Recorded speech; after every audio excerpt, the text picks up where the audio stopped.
თქვენი მოლოდინი ახლა არ იყო ეს მოულოდნელობა, მაგრამ ის რომ მოხდა დღეს ამ წუთში ამ დროს შობას, როცა წესით ასეთი რაღაცები არ არის ხომ პრიორიტეტული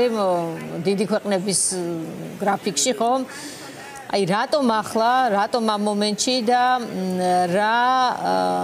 რა დაკარგა ივანიშვილმა ამ სანქციებით? მოგესალმებით კიდევ ერთხელ, მადლობა შესაძლებლობისთვის, მივესალმებით თქვენს მაყურებელს. მე უფრო მეც დავამატებ, მთელ მსოფლიოში უამრავ ქვეყანაშია მსგავსი პრობლემა,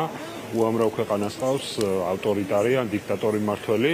მაგრამ ყველა ვერ ხვდება დღის წესრიგში ის, რომ ჩვენი ქვეყანა არის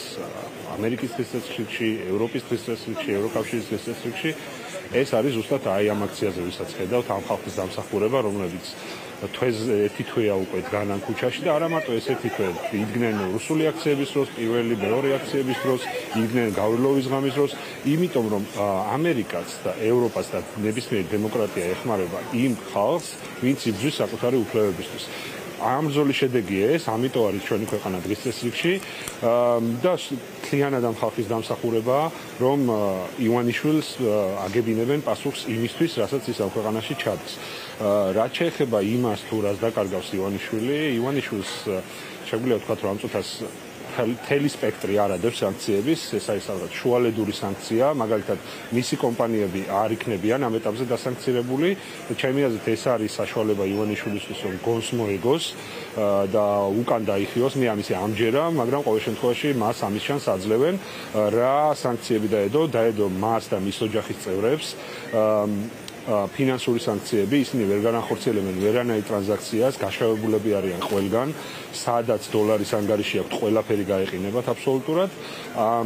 ასევე თუ სადმე დივიდენდი აქვს პირადად ივანიშვილს, ის ამ დივიდენდს ვერ გამოიტანს, მაგალითად თუ აქციები აქვს Amazon-ში, Goldman Sachs-ში და ასე შემდეგ, ის ამ აქციებიდან შემოსავალს ვერ მიიღებს, ავტომატურად გაეყინება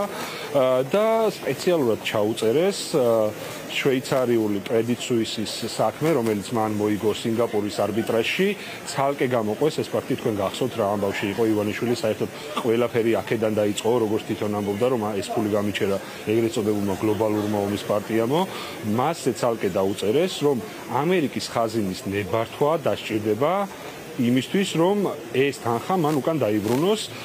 შეგვიძლია ვთქვათ, რომ ამერიკის შეერთებული შტატები პირდაპირ ეუბნება ბიძინა ივანიშვილს, თუ მას სურს, რომ ეს თანხა უკან მიიღოს, ის უნდა წავიდეს დათმობაზე, უნდა დაელაპარაკოს როგორც ქართველ ხალხს, ისე ამერიკის შეერთებულ შტატებს და ცივილიზებულ სამყაროს, უნდა გადადგას შემხედრი ნაბიჯები, მხოლოდ ამ შემთხვევაში მიიღებს ის სპეციალურ ნებართვას, რომ ეს თუ არ ვცდები 730 მილიონზეა ლაპარაკი, ჩაერიწყოს. ეს 730 მილიონი რაც ვიცით, მაგრამ ამას გარდა ასობით მილიონზე, შეიძლება მილიარდზე იყოს საუბარი, რომელიც მას გაეყინება. ჩვენ ამ წუთას არ ვიცით, რა თქმა უნდა, თუ რა თანხებია და რა აქციებია განთავსებული ამერიკულ კომპანიებში, ან იმ კომპანიებში შეიძლება არ იყოს ამერიკული კომპანია, შეიძლება იყოს ევროპული ან კანადური კომპანია, უბრალოდ იქ კონდეს ამერიკულ წარმომადგენლობას წილი, ამ შემთხვევაშიც ივანიშვილის აქციები, ივანიშვილის დივიდენდები გაიყინება. მოკლედ, ოღონდ ისე არ უნდა გავიგოთ ეს, რომ რაღაცა ივანიშვილს არ ექნება ყველის და პურის ფული, უბრალოდ მას გაუჭირდება, მაგრამ შიმშილით რა თქმა უნდა არ მოკვდება, მისთვის ეს იქნება პრობლემა, არ არსებობს დედამიწაზე ადამიანი, ვისთვისაც ამერიკის სანქციები არაფერი არ არის და ამერიკული სანქციები მუშაობს ასე, რაც უფრო მეტი ფული გაქვს, მით უფრო მეტს კარგავს. ლევან, ეს რა ახალი რესურსია თქვენ ხელთ, როგორ გამოიყენებს ოპოზიცია ამას? თუ ფიქრობთ, რომ ეს განსაკუთრებული ეტაპი საპროტესტო მოძრაობისთვის არ არის?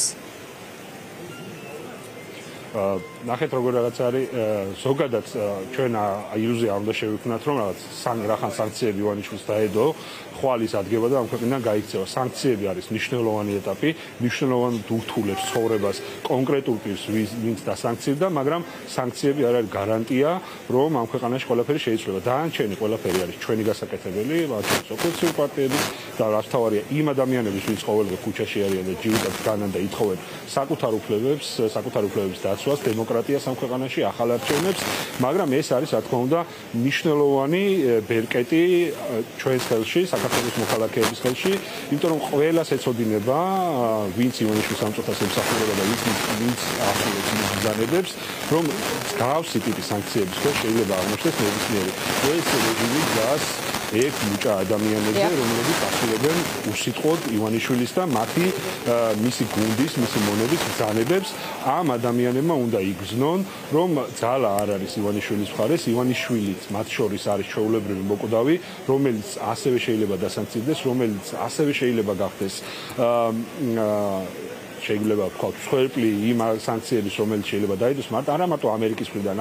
ეს არ დამთავრდება ამერიკაზე, აუცილებლად იქნება ინდივიდუალური სანქციები ევროპული ქვეყნებიდან და ასე შემდეგ. მოკლედ, ეს არის მნიშვნელოვანი იარაღი, თუმცა, რა თქმა უნდა, ეს არ ნიშნავს ავტომატურად იმას, რომ ხვალ ივანიშვილი ამ ქვეყანაში აღარ იქნება. ამისთვის ყველამ ერთად უნდა ვიბრძოლოთ.